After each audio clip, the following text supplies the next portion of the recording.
Weathering the weather. Are we there?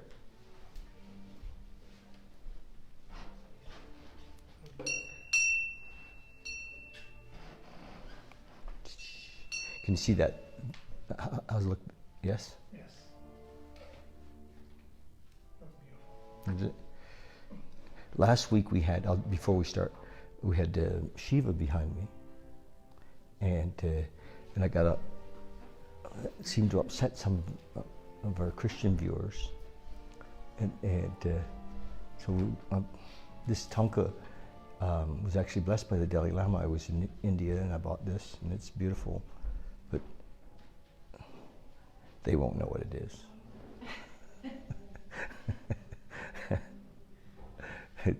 They told me I was being blasphemous in the church. Imagine. God bless them. I know. You ready?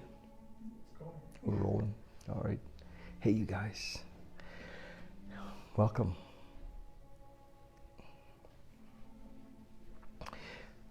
So, I find it a little difficult that I want to talk to you guys, but I'm also going to talk to them a little bit. So for those of you that are tuning into our broadcast or watching this video afterwards, what happens here? What are we doing? Well, I'll tell you what we're not doing. We're not doing therapy. This is not a personal growth class. It's it came up this week that I listened to an amazing lady talk about our inner critic in depth. And does anybody have an inner critic? And that, you know, tells us we're not doing it right or we're not enough or whatever. And it was really, the way she described it was really, really great. And then she had a whole package that she was selling, kind of to let us know what we could do with our inner critic. And I realized that I've spent years going to groups and being with where they were like personal development groups, and it didn't work. You know what I mean? It didn't work. It was like, and it can actually be kind of tricky. You know, we go to personal development groups thinking that somehow we're going to learn something, and as a result of something that we learn, we're going to, life will be easier, or that we're, yeah, it's going to shift things, and it's true that it can, but that's not what I want to share. What I'm sharing is a pathway to stillness, to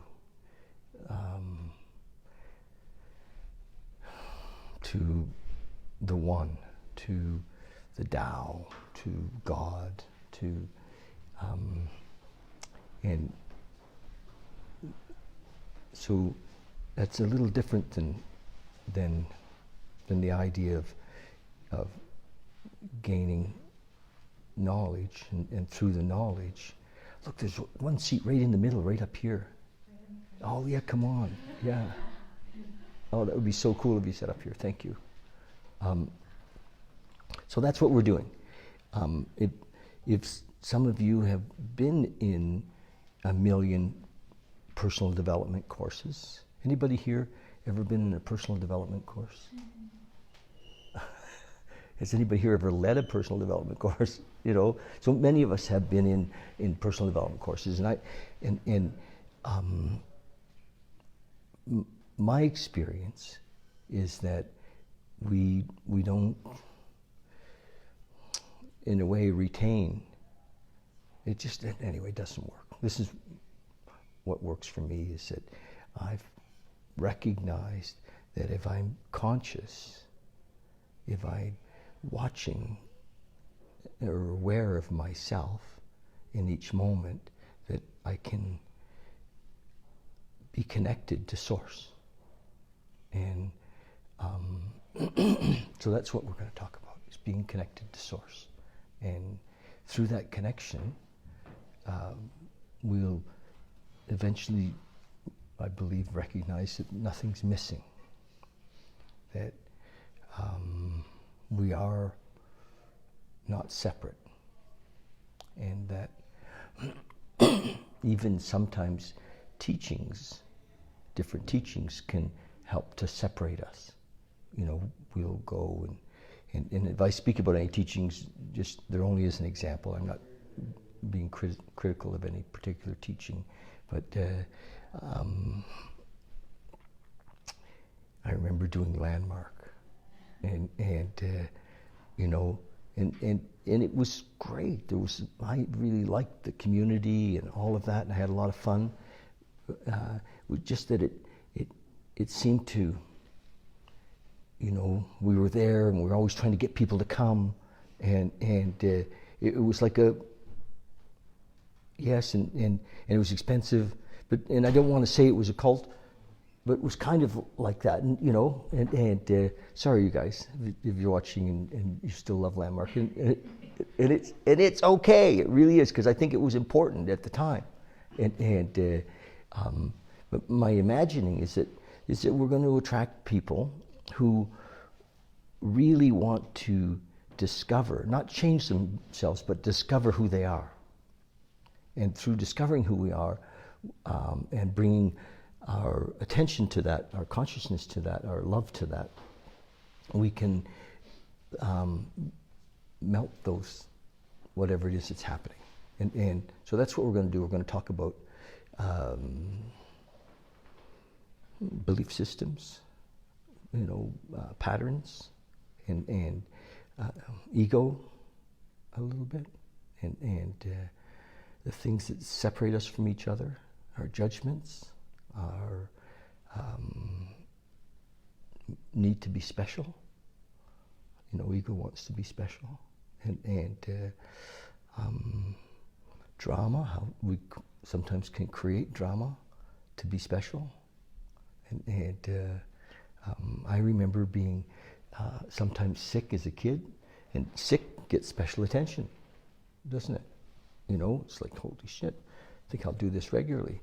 It could be like almost every morning. I don't want to go to school, I don't feel well. Anyway, so, and it can be, we can get that in our programming, that not being well, and it's a bit of a sacred cow too. I don't know, going down this road a little bit, but it's hard to say to anybody that, well, is that there might be a possibility that we've created our physical situation, our physical ailments, to be special, or to be, you know, so it doesn't always serve us being sick. Anyway, so we're going to talk about that kind of stuff. So this started as a meditation. It was going to be Monday meditations, Meditation Mondays. And so, and there's a thing about meditation. I believe that if we do meditate, almost everybody here meditates, and pretty much, we're meditating on a regular basis. It is the road to the stillness, to the quiet, to the source, and has anybody noticed that when you're meditating for a while, how many people been here been meditating for like a year, 2 years, 5 years? Yeah. But no, because I'm like reviewing a lot of reels lately, and I'm noticing there were different stages in my life that I got lost in meditating through movement in other ways. Okay. I define, for me, this human, I guess, and the studies that I've done, I've do a lot of moving meditation a lot of the time. Yes. Helps pass a lot of energy through me. Yes. Yeah. So, Thank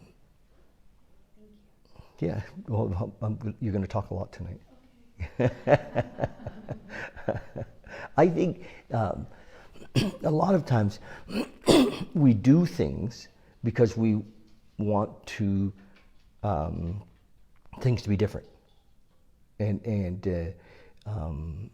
what I like to introduce is the possibility of being with what is, and totally accepting what is, and from that acceptance, things will move and evolve, and a lot of what I've learned being with teachers, self-help teachers, and is that we're learning techniques to change ourselves, and so the underlying thing about that is that we're not good enough, or something's wrong, and how could something be wrong? If this is our life, it can't be wrong. But we've been conditioned to think if we change the way we think, that things will change, and the simplicity of what I'm sharing and would like to share over and over and over and over and over and over again is that if we accept who and what and where we are in this moment, that true joy can come, that bliss can come, that we can connect with Source through the acceptance, and we can gain, we can be in love in this moment through accepting exactly where we are. And most of what's being sold to us is this idea that we have to do something to change how we are, as opposed to being who we are and accepting who we are and loving who we are in this moment. And my whole experience is that if I bring love into this moment, then nothing's missing, and love isn't actually something that's outside of me, although it is as well. Love is, we are love, we are Source, we are connected, and there is a part of us that's absolutely still, and that if I decide I'm going to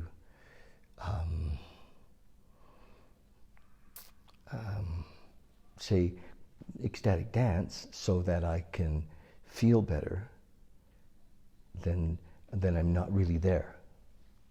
But if I want to ecstatic dance because I just love to ecstatic dance and be in that motion and in that, then I'm there because I love being there. Does that make sense? Mm-hmm. Yeah. And but back to meditation for a minute. I'm my experience, the way that I see us is, if we practice a sitting meditation, I think at least 3 hours in the morning. I'm just kidding. But when we practice a sitting meditation in the morning, we, on a regular basis, we get a chance to drop in. And I think that, I don't know about you guys, but my ego for years, most of my life, I've been a reluctant meditator. And it wasn't really me, it was this thing that didn't want me to, like I have a built-in resistance to love, to the connection with God, with one. And that resistance has a story, that the story of my life. David's not good enough, and David didn't get an education. David does not deal with money. David, all of those stories that it has and hangs on to, too young, too old, and it's fun when it goes from too young to too old. But it's just it's an ongoing story. Does anybody else have a story like that? And it wants to protect itself, and that story doesn't like us to meditate, because if we're meditating, we can drop past you know, all of that, but not into another belief. And that's the key that I want to share, that I'm going to share over and over again. Not into another belief, not into another idea of who we are, into the emptiness of who we are, the essence of who we are, and then I believe through meditation we create that conscious connection. Then we go into our life every day, and we have that. We open up that connection to our innermost self that's beyond our story and beyond our complaint and beyond our drama and beyond our idea of life, of lack, and into a space of like infinite intelligence, and so then we are living out of a knowing, from a knowing place, not from a script that somebody taught us or that we affirmed, and not that there's anything wrong with affirmations. It's just that sometimes our affirmations are to try and make us different, and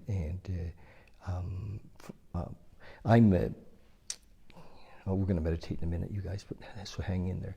I'm involved for years and years and years in a 12-step recovery world, and it is a spiritually based program, and it's set up so that eventually we connect with Source. I mean, the whole idea of it is to connect with Source, and not to live a life of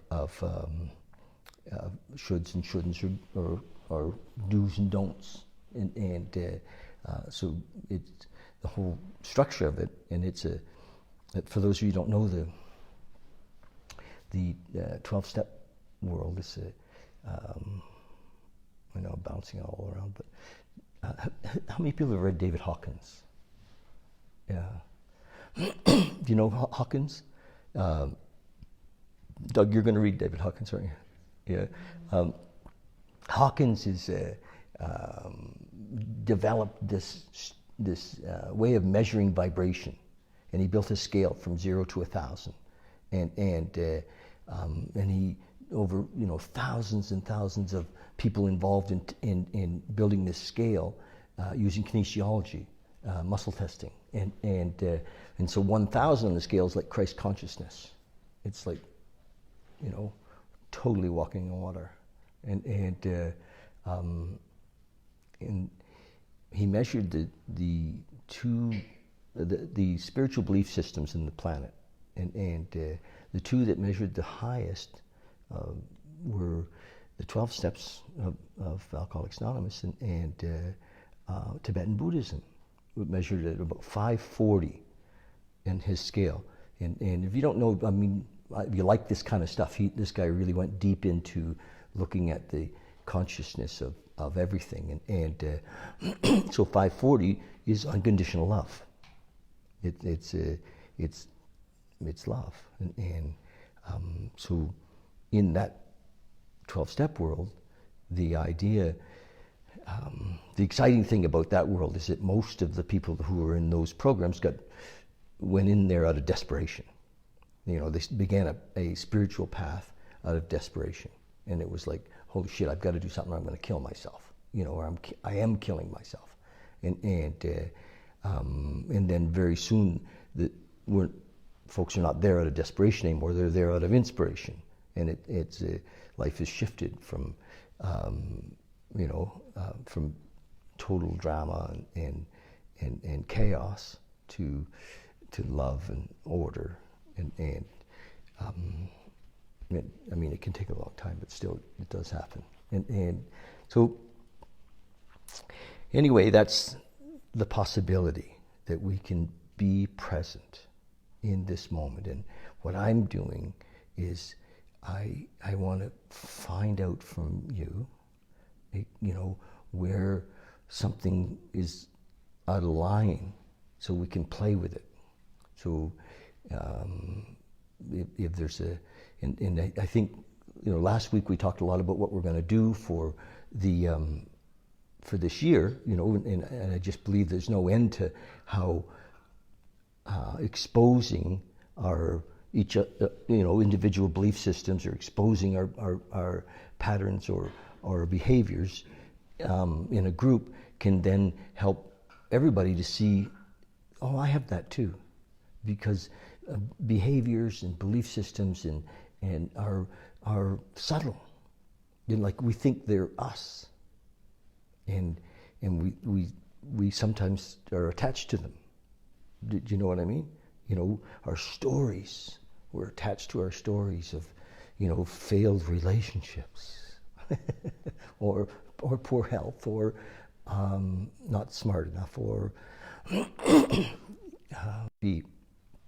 till we forget to, yeah, and so we want to play with those, and it might mean that you're going to share something that's really personal, but so not hypothetical, but real stuff, so that we can say, oh, let's have a look at that and see where we're kind of holding on to something or stuck in something. And I think we're going to do that all year,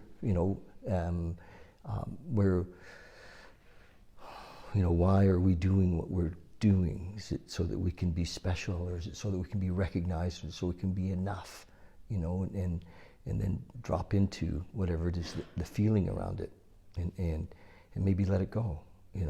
Maybe we're in a relationship that's over, not you guys just starting, but you know what I mean. Do you know what I mean? Has anybody ever been in a relationship that was over, and you knew it was over, and you just but it was just hard to to move on, or to be honest, and so we lie. We're great liars, and to ourselves we deny. We say, oh, maybe if I do this, maybe if I do that, it'll be better, and he'll change, or she'll change, and so we look so good together. All that story, right? And so you guys up to playing with some of the there's no sense being here if we don't do the personal and or talk about that. But so we're going to do that in a minute. Let's meditate for a few minutes and kind of drop into the space, and sit quietly for maybe James sets a timer for 10 minutes. Would you like to meditate? Are you a meditator? Great. All right. What's your name? Rosalie. Hi, Rosalie. Welcome.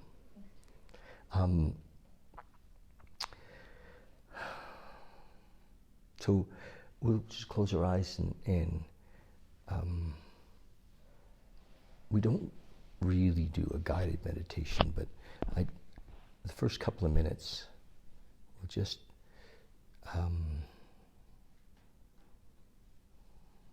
get us into our bodies a little bit. And the breath is so magical, because our breath, if we breathe in, be aware of our breath, know that the breath is the passageway into this moment. If we're conscious of our breath, if we're aware of our breath, we're here now in our breath. So just breathe in, feel our bodies. Just for a minute, bring your attention or your awareness into your feet and your legs. Let's feel our knees.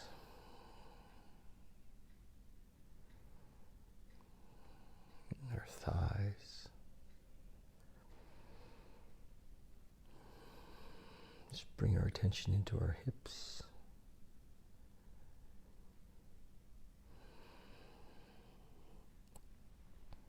To our butts. Maybe just feel our, just always kind of, I'm hesitant to say this, but it's so great to give your sphincter a little pull. Feel yourself down into the base of your spine. Just recognize that you're a body, you have a body. You have a beautiful body that carries you around. Be in it right now with your breath.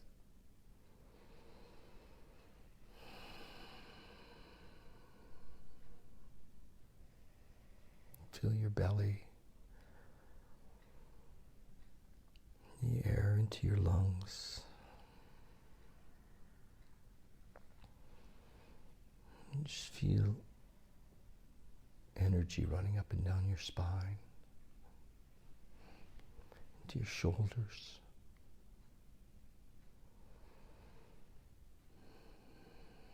Just breathe into your lungs again and imagine the oxygen going into your heart. We're going to move into our hearts just for a minute. And as we imagine our hearts pumping, and the energy from our lungs, and the oxygen from our lungs going out through our whole body, just imagine it as white light as our heart pumps the blood into our system, into our bodies. It illuminates our shoulders, our hands, and our wrists are all light. Our elbows, our necks. Just feel that energy going into your jaw and relaxing your jaw. Totally in your body. Just feel that light rising up in through the back of your head. Your whole head filling up with light. And now expanding out from your body about a foot, all the way from your feet, all the way up through your belly, up your spine. Everywhere around us is this luminous light, about a foot out. Just feel expanded.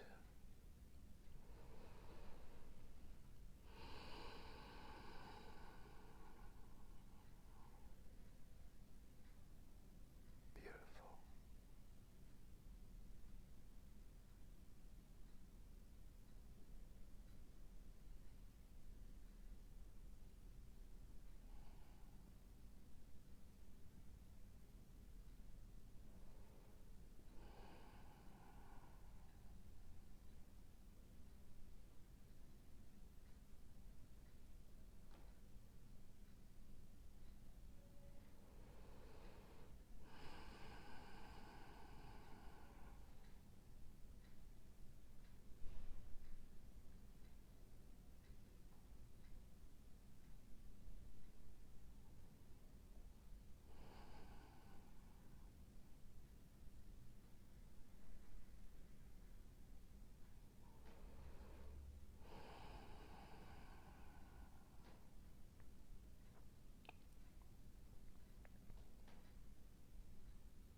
Remember, if you have a thought, come back to your breath.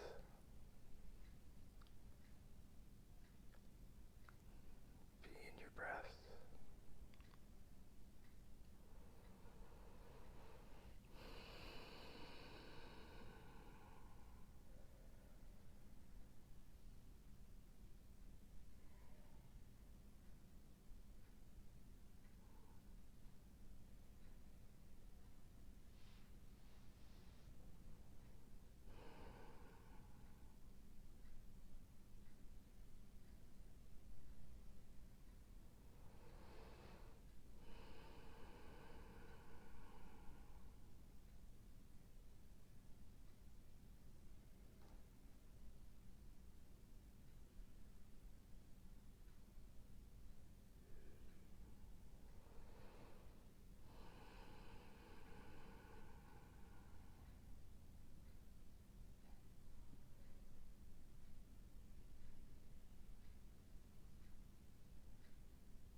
Take your time. Come back when you're ready.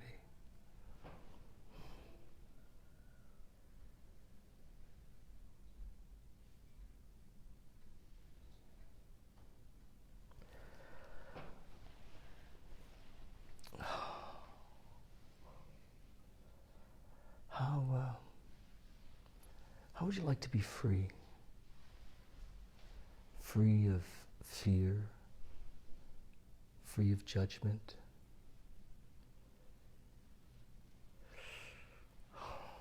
free of wanting.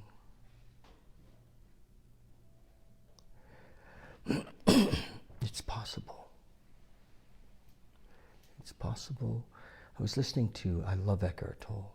I was listening to Eckhart today, and he was talking about connecting to stillness. And he was actually being interviewed by Oprah. And I love Eckhart more than Oprah, but I love Oprah. And he was being interviewed by Oprah, and she said, "I've had that stillness." And he said, "Of course you have. Of course you have." And he said, and this was a few years ago, that he felt, because she said, "Are you awakened?" And he said, "Well, I'm no longer attached to my thoughts. I'm no longer connected that way." So he said yes. You know, that he was, and he said that he felt at least 10% of the population in the West was well on their way to dropping out of attachment to their thoughts. He said today, and I had known this for years, but not necessarily successfully dealt with it, that we are not our thoughts. That we think we are our thoughts, and that thoughts just run on their own. You know, when you're in the meditation, and when we're meditating, did anybody have any thoughts while we were meditating? And they're just random, sometimes really bullshit thoughts, aren't they? They're like, holy shit. And so it's a beginning of awareness to realize that that's not you. You or I and we are not who we think we are. We think we're our story. We think we're all of our identities. And we think we're our thoughts. And some of us are so consumed by our thoughts, we have to take medication to be able to be here. And I medicated for years with drugs and alcohol, but it was non-prescription. But I medicated because I had a story about myself that made it very hard for me to live with myself. And I lived in shame and guilt and fear and always the calamity. The world was, the sky was falling, and the only way to kind of manage that was to I actually used drugs and alcohol to have a spiritual experience. I got high. Right? Now we can meditate and use consciousness to get free of the same things that, most of the self-help groups are trying to teach us or help us to manage. And I'm recognized over the years that I can't manage it. I don't want to manage it. I'd rather surrender and be connected to Source, to be in love. I'd rather live in love than try to manage my ideas of who I am. So the part of the process has been recognizing the the lies or the stories that I told myself, and that weren't true, and you know, and I'm not going to go into my stories, but I'd like to hear. Has anybody got anything that's up this week? You know, that's like, oh, this is happening, or you know, like, and we'll see if we can play with it a little bit. Like, you know, like. A job interview, possibly. Hmm. Play with a possible job interview. Okay. Stories around that. Yeah. Okay. So JR mentioned that. Could you say that you're in your head a bit about? Totally. Totally. Absolutely. And about a job interview, and that may or may not be coming. I don't really know. No. And so. My mind wants to know. Yes. A bunch of stories and scenarios and expectations and hopes and dreams and identities and solutions, and it's busy. Honestly. Honestly. You should probably be sitting in the front tonight. So that is what the mind does, isn't it? Yeah. And so, would you like to let go of it? Totally. I'm trying to. Yes. Yeah. So, my experience is that the idea of surrendering, to just look at it and recognize that at one level, it doesn't really matter. Can you see that? Absolutely.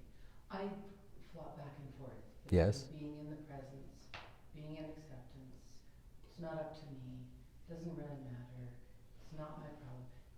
To my ego taking over and my mind taking over. So I'm having glimpses and moments of presence and Mm-hmm. acceptance, for sure. But Mm-hmm. my ego and my mind want to pull me into that story, into all those stories, and I have to keep breathing into the presence and realizing it doesn't matter. It's all good. I am in the perfect place. So who will you be when you have that job? I have no idea. Really?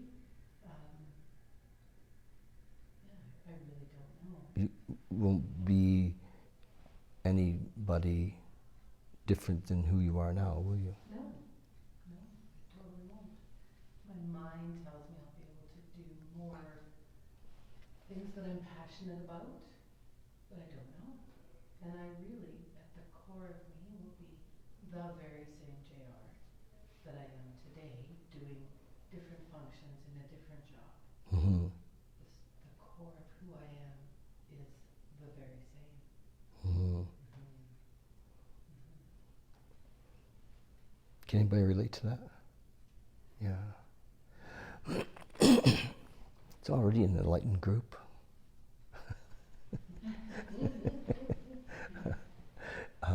So I hear you, and I relate as well.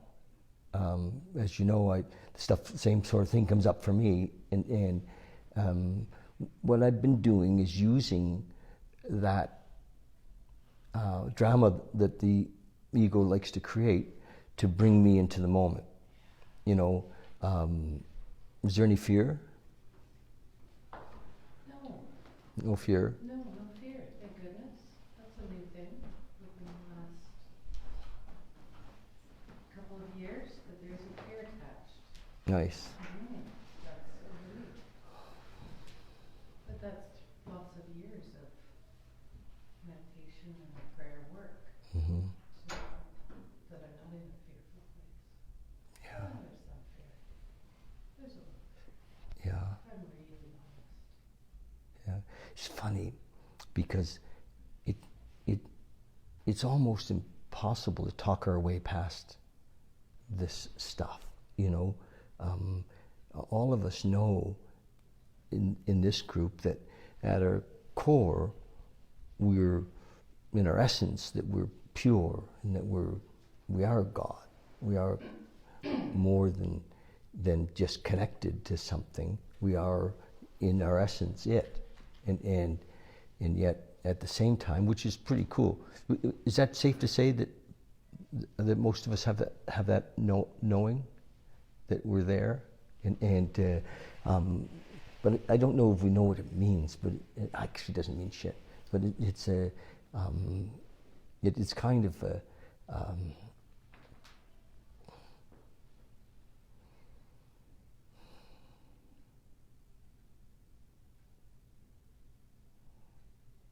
do you see how the pattern, there's like a pattern that likes that, the part of you that enjoys that story of, yeah, Just hooks right in. and yeah, nice. So fun for you to just accept that, Absolutely. and Yes. And the awareness of it. even the being confusion, a yeah, much more freeing yes, place mm-hmm. than being immersed and attached. Knowing that it's just a bunch of bullshit going on is really nice. Yes. You can watch it and kind of laugh. Hopefully there's a mic. Hopefully they can hear you on the no. All right. What else is happening?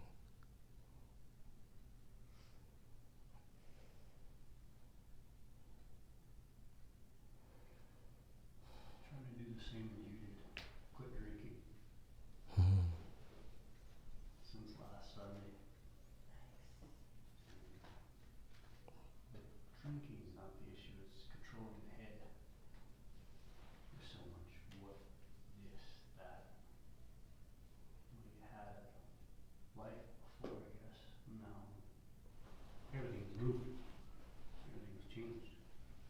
You don't do the same things anymore because you shouldn't. Or I guess you can, but Me or you? me. Okay. Yeah, since last Sunday, so it's just a lot of questions on, is this gonna happen, is this good, is this bad, or is this, the brain's just a million miles a minute. Yeah. Yeah. So the idea of it's funny because with the drinking and for, you're right. My experience is that for us when we first sober up, it's a very busy place up here, and what happens in the 12-step world is it gets a focus, and it helps us to get a focus, but not so that we can live a certain doctrine, but so that we can connect with Source, and in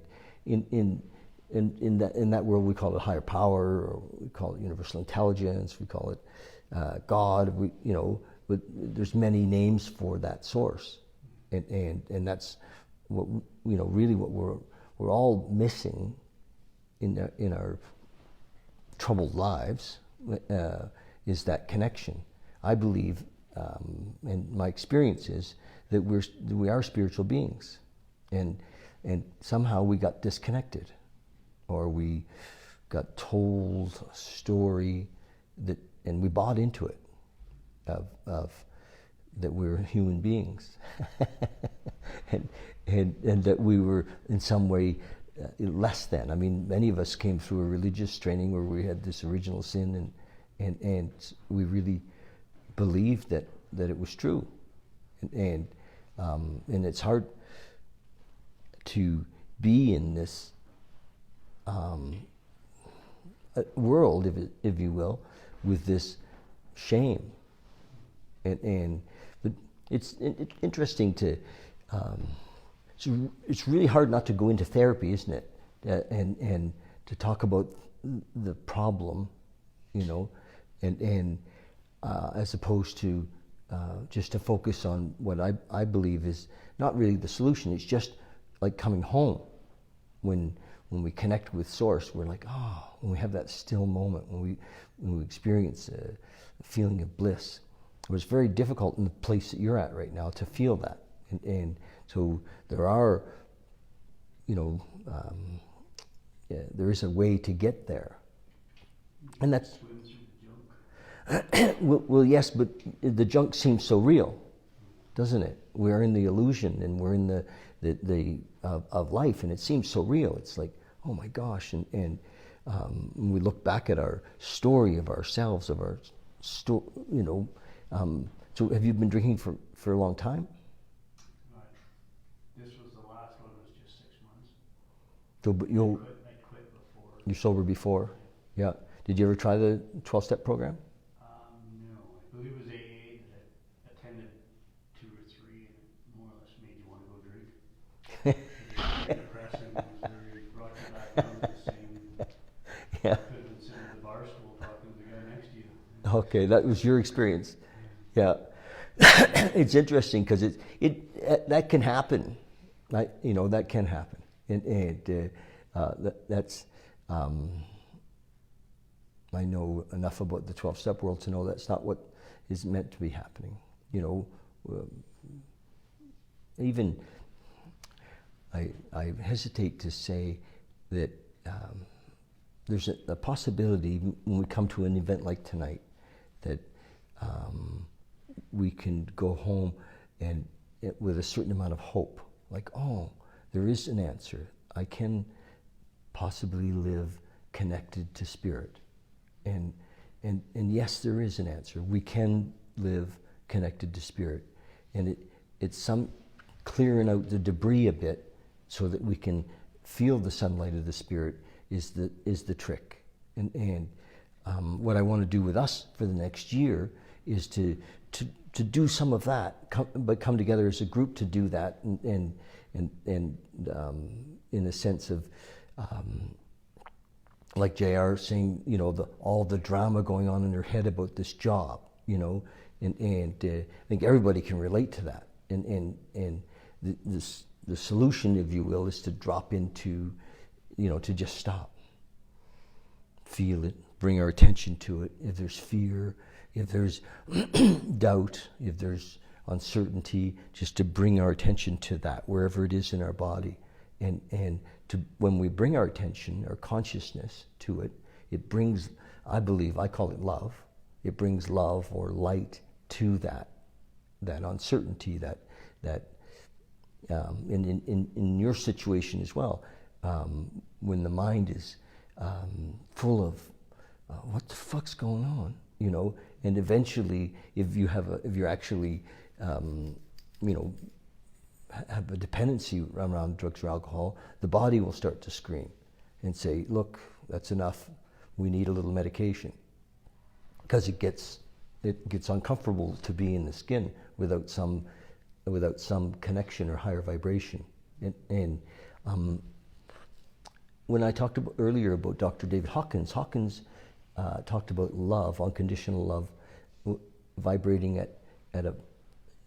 You can imagine if everything was vibration, if, you know, everything was light, everything was vibration, that love vibrates pretty high, and what happens hopefully in a room like this, is that there's love in the room, and that we can feel that love in the room, and that we that love lifts us up, and my hope is that we can leave at the end of the evening and feel actually that we were exposed to love, and if we're going to be addicted, let's be addicted to love.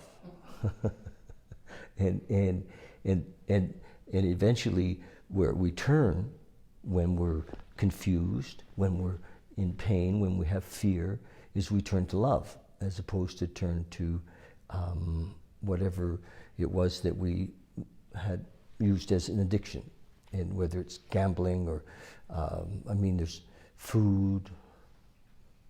That's a tough one. Ice cream, and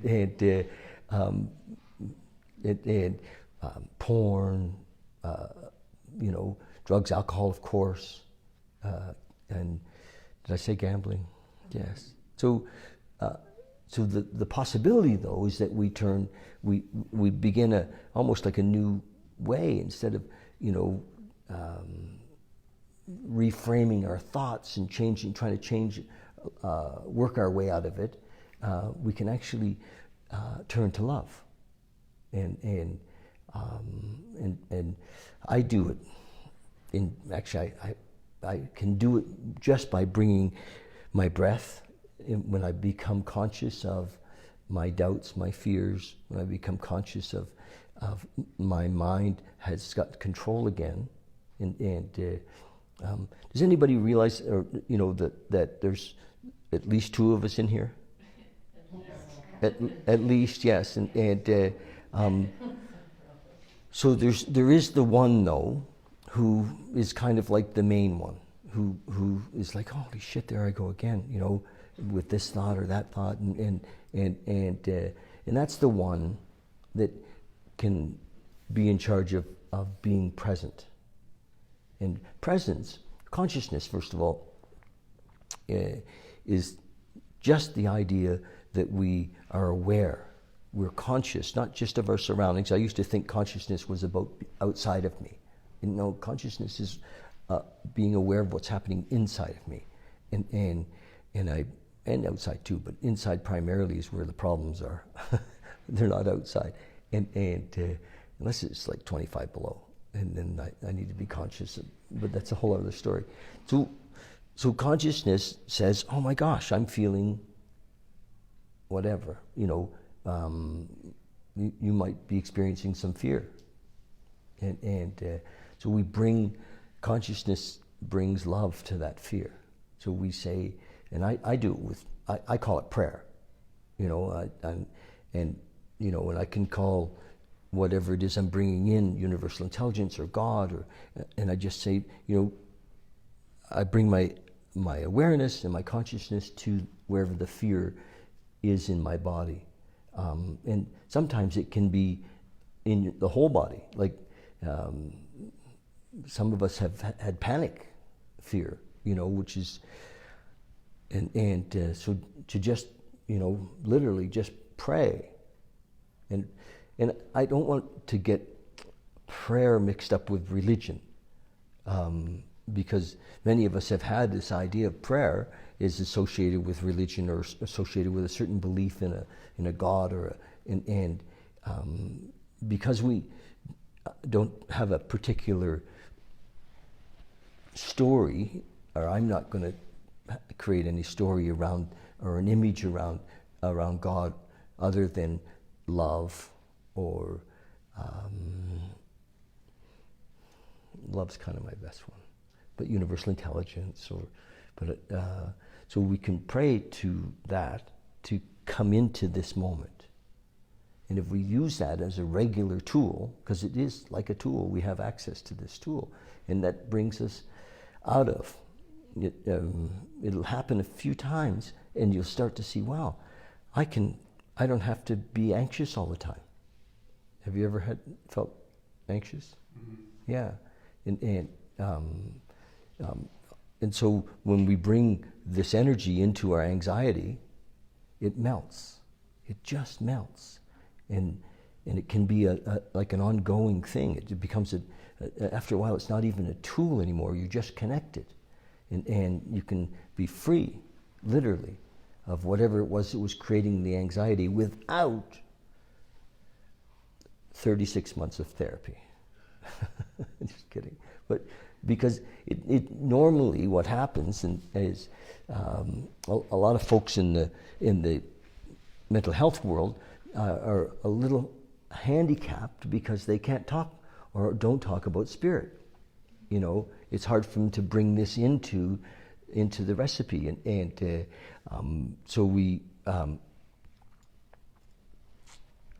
end up sitting with somebody for Thursday afternoons from 2 to 4:30 or whatever, and we go over all the stuff, and I'm feeling this or I'm feeling that, and the therapist says, well, it's good to feel, but we don't really get what am I going to do about it? And so we go home and we think, well, shit, they didn't really tell me much, but it felt nice to get heard, So we go back because it feels good to be heard, Has anybody ever been to therapy? Yeah. Is that a kind of a good description of? Yeah, I mean, as of recently, I kind of felt like I was paying her to have a friendly conversation with me. You'll pay me. So I did stop going. I did stop. Yeah, that's right. She became your buddy. Yeah. Yeah. To me about those things. Yeah. Yeah. You know what I mean? One of the things that I'd like to share this year here is a skill. It's on top of what we're doing, but a skill called active listening. And where we just nod our head a lot and say, wow. And because a lot of us like to give advice, right? And so it's nice to, to have friends that are active listeners, that aren't trying to fix your problems. And because I think ego identifies with problems. We are identified by our problems. Oh, she's got big problems, and we talk to each other often and even compare problems. Wow, you had a headache. I've had a headache for a week, and right? and so it, but active listening would just say, wow, you just listen, and it, but with the intention of surrendering, of letting it go. And there's this idea that the reason that we're attached to our problems is because it's our identity. It's like, who will I be, without this story? And we hold on to the story our whole lives sometimes. I was listening to Eckhart again today. I just want to tell you this quick one. He talked about ducks. So if two ducks get in a fight, have you ever seen ducks kind of get at each other? You never seen it? Well, they do. Ducks argue, and trust me. And so when ducks argue, they have their little thing, and then they swim off, and they just shake it off. They shake their wings, and they just kind of shake it off. And as far as we know, it's over for the ducks. But for us, we're like, that bastard. I'll show him. And we keep it, and we carry it, and we think about it. I'll bet he's going to do that again. Whatever, and we just build it up in our head, and so if it's worth it, I think it has to be worth it. To live in the moment, to just surrender, and so we bring love into it, and it's like the duck shaking. We let it go. Oh, whatever, it's done. And so I believe that eventually the possibility exists that we don't even need to forgive anything, because nothing was against us. It's only in our thinking that something was against us. Usually when a relationship's over and we look back on it, we think, wow, without him in my life, I never would have learned this or this or this, and what a gift that was, but it takes, we can't really tell what's going on. We have our judgments, and because often we're not getting our way, or we're not feeling the way we want to be feeling, and so we have judgments and we hold them against each other, but like the duck, we could just shake it off and be here now, and not be carrying a story. And that's why when we go to the therapist, we think that, I married a therapist once. She had her doctorate in psychology, and hi, honey. And anyway, I had to let her go. But whole thing was about reframing. It was like it was a never-ending, you know, and helping people to be in their feelings and reframing but the possibility, the highest possibility, is for us to live in the moment, connected to Source. Then everything is perfect, and we're living in absolute acceptance. And so, if you know, this summer, I have a little story. I was loading my motorcycle in September on the trailer, and I have a big Harley Davidson, and I was loading it on this trailer, and that's a whole other story. By the way, for years I had an attachment to that motorcycle. Like I was, you know, I mean, I remember as a kid I was a Harley guy.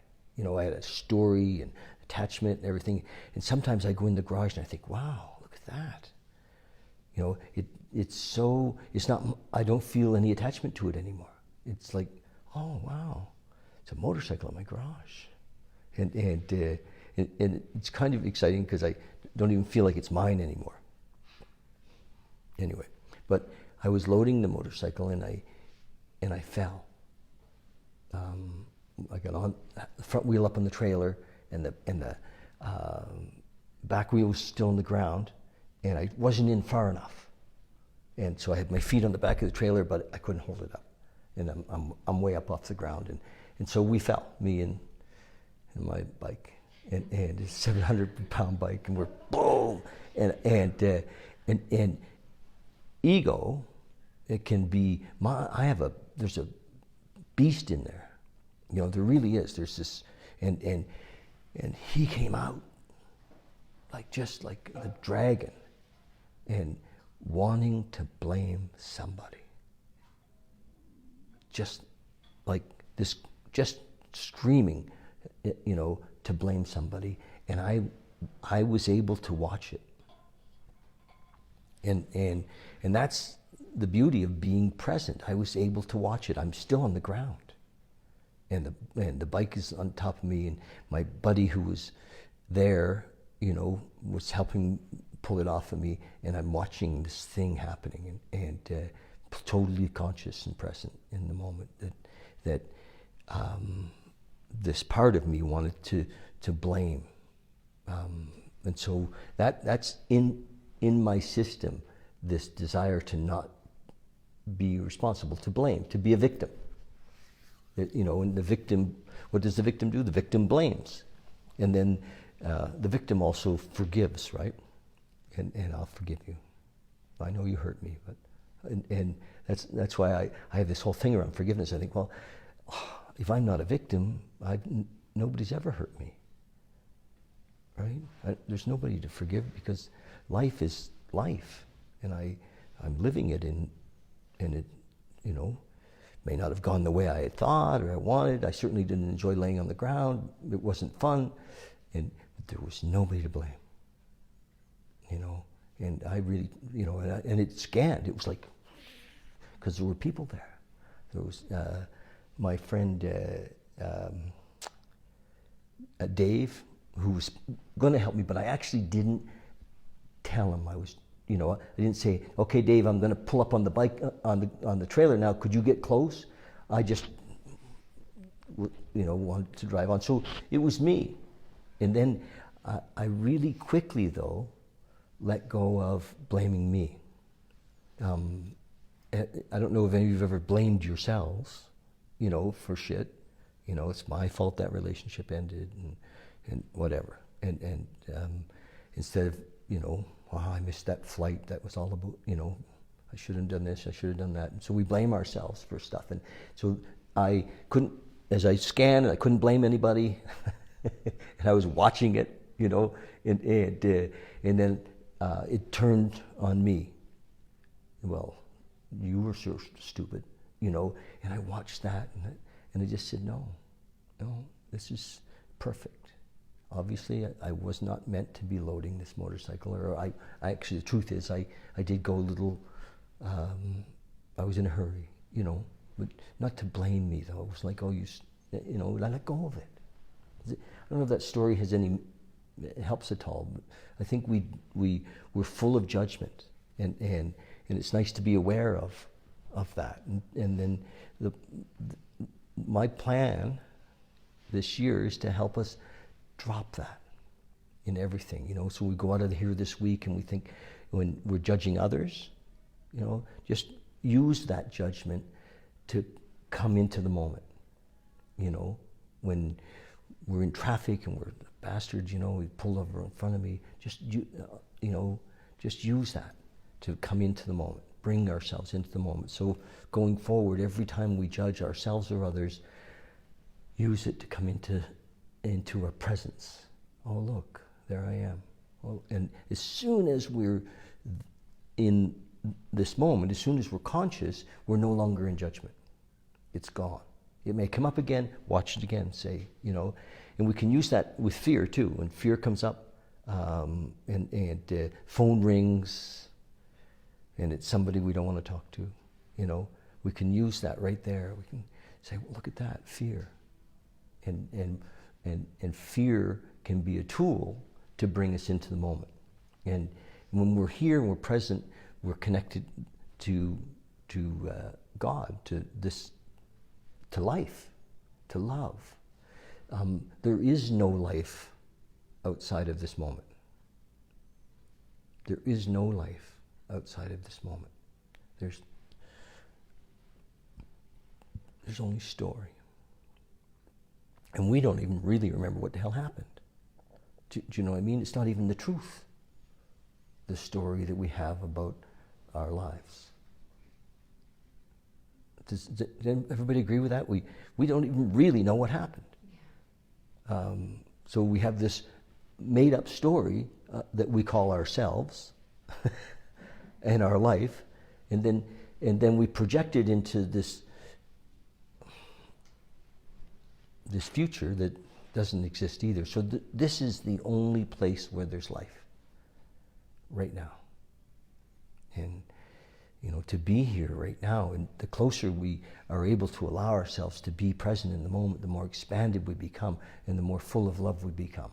The more because in the moment is love.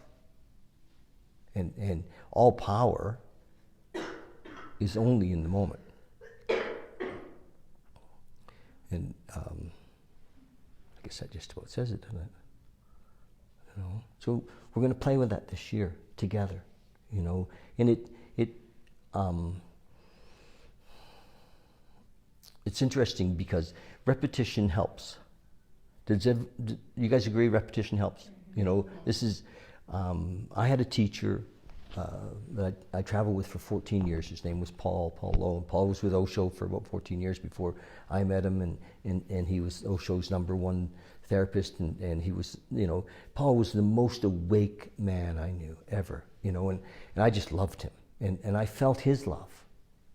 You know, I just really, we would be in group, and the energy of the room, we would do weekends and you know, week-long and 2-week-long groups, and it would just be amazing how free we would get of judgment, and how we would go into our challenging beliefs, you know, around relationship. Does anybody have challenging beliefs around relationship? Yes, you know, and so we would experiment, and our group became like a family, and so we would challenge each other as well, and help each other to you know, be aware of when we were not living in the moment, and when we were in our fear, or when we were in our judgment, or when we were in our complaint, you know, and when we were in our story, and it's and I mean, our whole society's built around it. What's the first thing we say when we meet somebody? So what do you do? You know, and how long have you lived in Calgary? And have you heard that? Yeah, and so we're like that. When people ask me how I am, I'm like, well, just a second. Because we have a pat answer, don't we? Well, I'm pretty good. How are you? You know, I'm fine, or not bad. And we have these, you know, so we're not really there. We're in our story. And So practice, as we go from here tonight, because we're going to end pretty soon, but practice this, being here now, and it's and with each other as well. And my experience, it took a long. I hope none of yours as slow as I have been in getting this. It was, and I don't always have it. It slips. But what I had to surrender was running the show. If I'm going to live in the moment, connected to Source, I need to also turn my life over to that Source, into this moment, and that was very difficult for me, because I thought I knew better, right? And to be connected in each moment. And there's a whole bunch of ways, like I just said, to get there. One's through the breath. The breath brings us. If we're conscious of our breath, we're here. We're truly here. But we want, our minds want something to be happening, right? And when we're really present, there's nothing happening. There's a stillness. When we're totally present, we even disappear. There's a just like, boom, we're nothing. But don't worry, we'll be right back. It doesn't. But it's free, and we're not just adopting another set of beliefs or another set of rules or some more dogma, so. Any thoughts?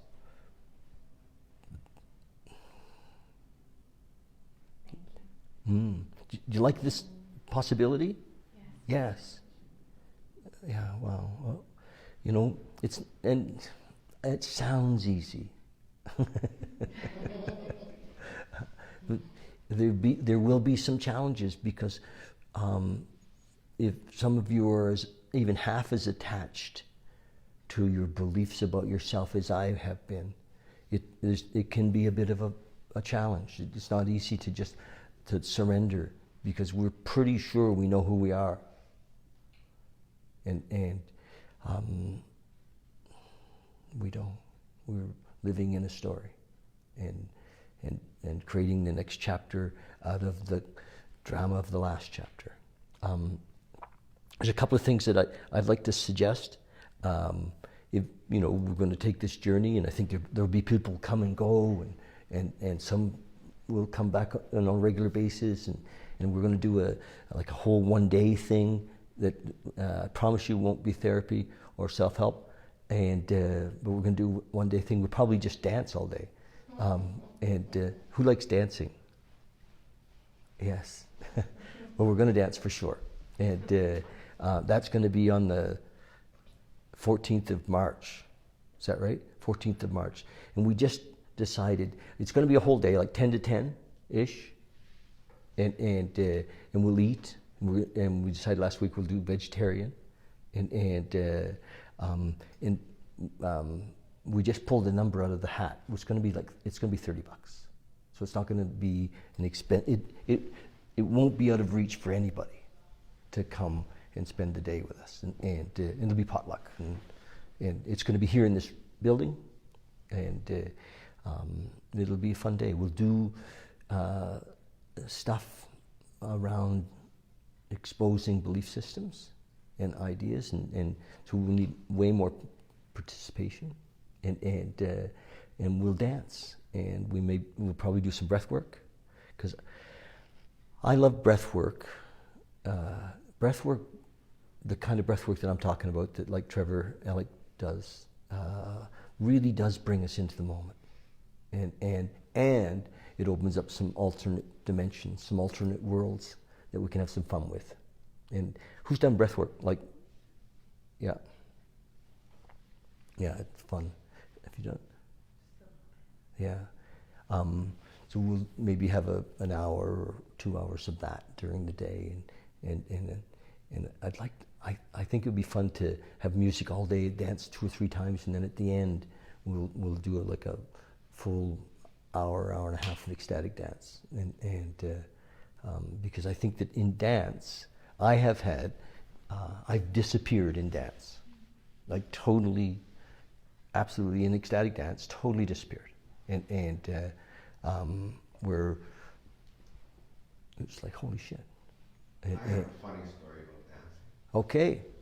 Okay, so I started meditating about a year ago, right? This is Doug, you guys. Doug. So I really like live music and I like to dance. I'm not very good at dancing. So I started going to the bar. That's his story, by the way. Yeah. The bar by myself. Going to the bar by yourself. And then, so you want to get up and dance, but I'm not a drinker. Oh. Ate a few edibles. But, there's still that, what's anyone going to think if I get up dancing by myself? So this went on for a few months, so I kept at it. So now I can just go to the bar, I stand right in front of the band, and I just dance all night, man. And I don't care what anybody thinks. Awesome. That's a good story. Yeah. If I'm Fun. at the Tropicana every Friday and Saturday night. Are you there too? It's a great place to dance. Is that over on 14th Street?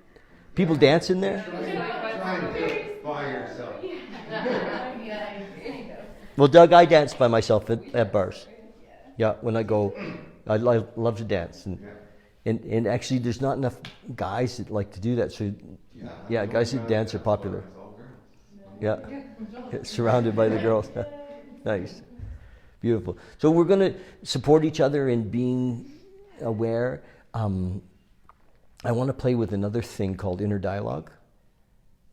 And we'll do some of this where we'll just say what we're thinking, no screen, no filter, and imagine not filtering. Yeah, and yeah, because we're so careful, aren't we? Yeah. And I think it holds the energy, right?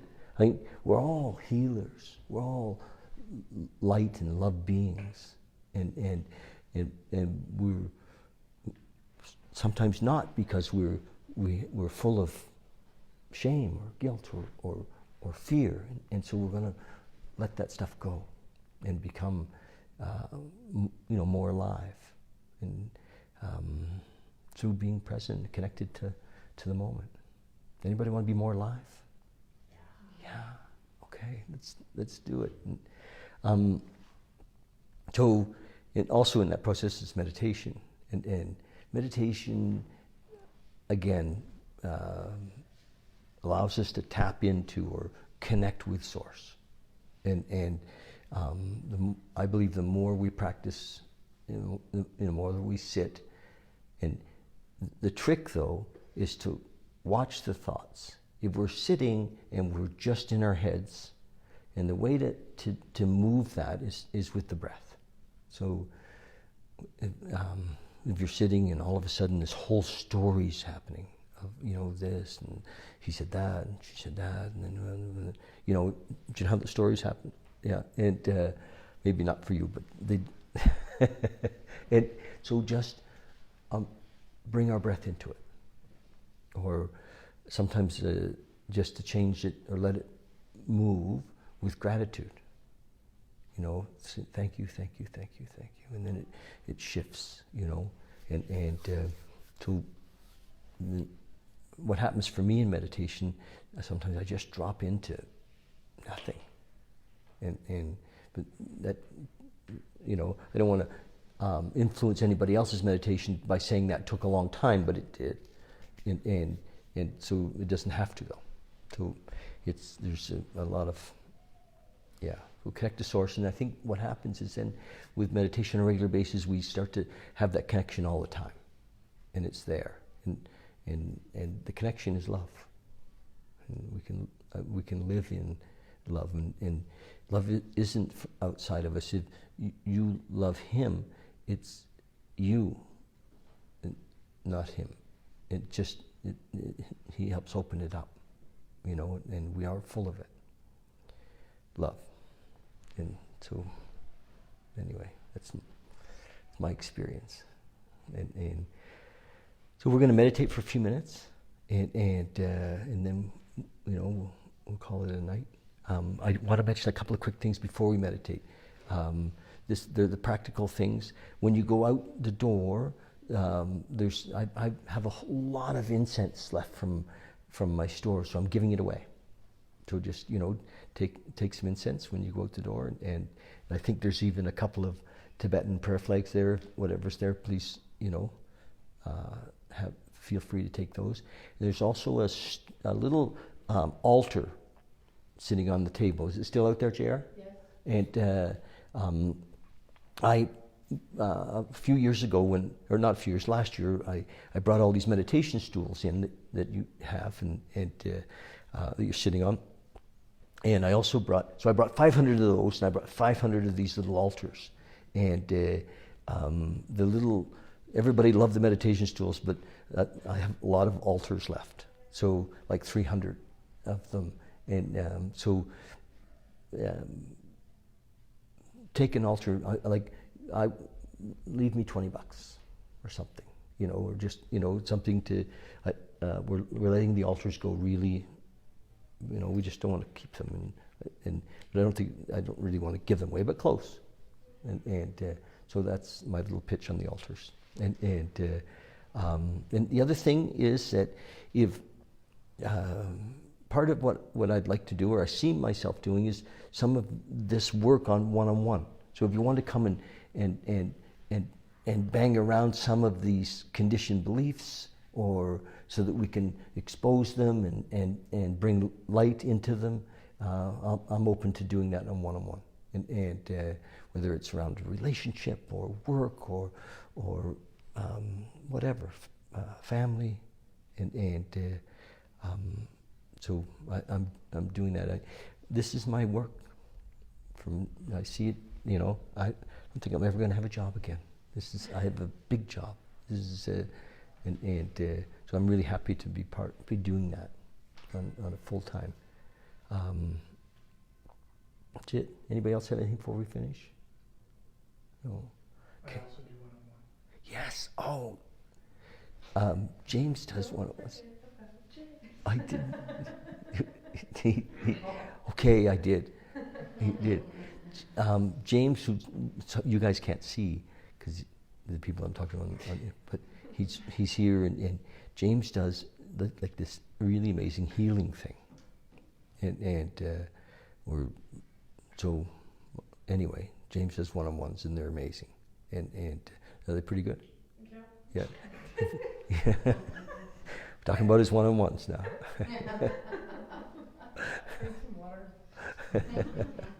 So that's awesome.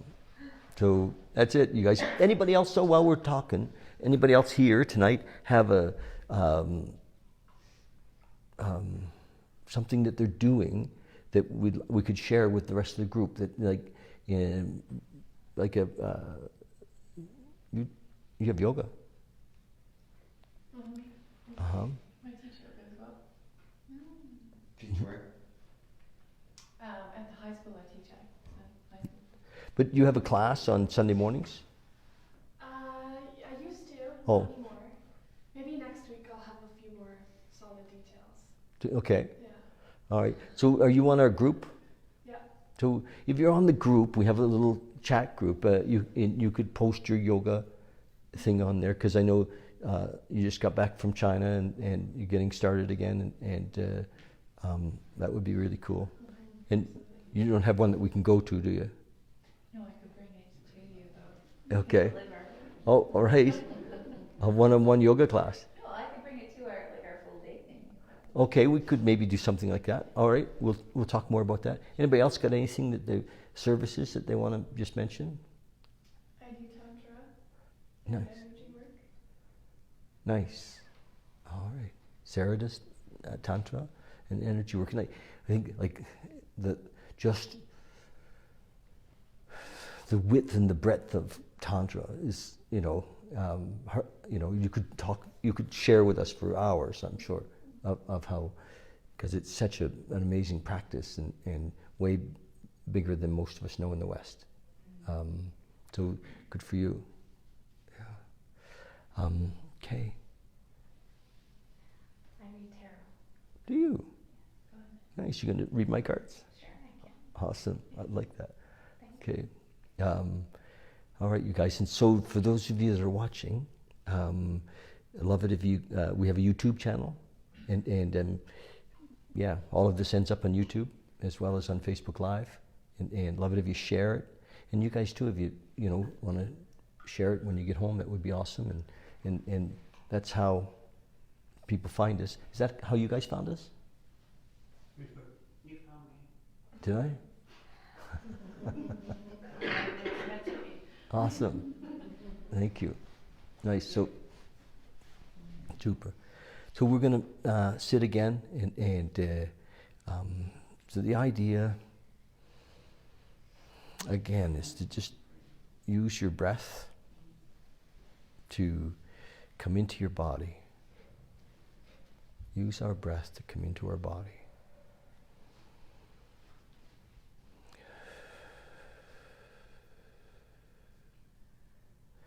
And guided meditations can be fun. I listened to one by Ram Dass the other night. It was amazing. It was, I like the idea in a meditation to see if we can drop past the mind. So sometimes a guided meditation keeps us in our thoughts. So let's just breathe, watch our mind. You can tell it that it's safe. You can tell it's only going to be 10 minutes. And see if it'll just give you a break. Just settle down.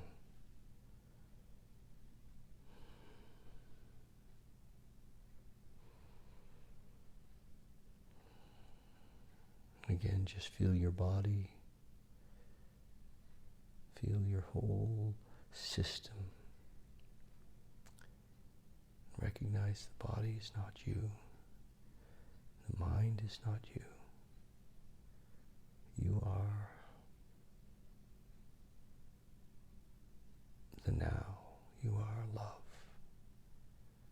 You are universal intelligence.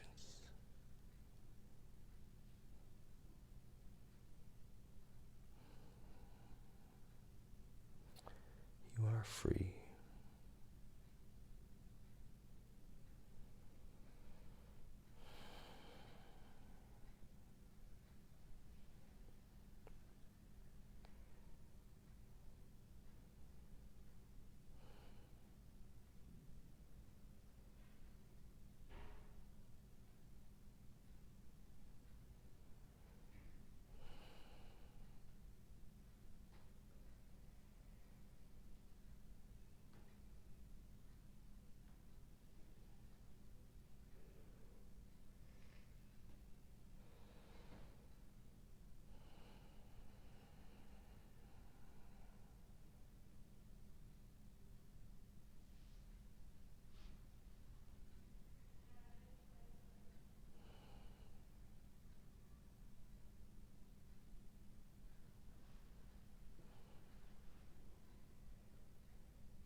Take your time.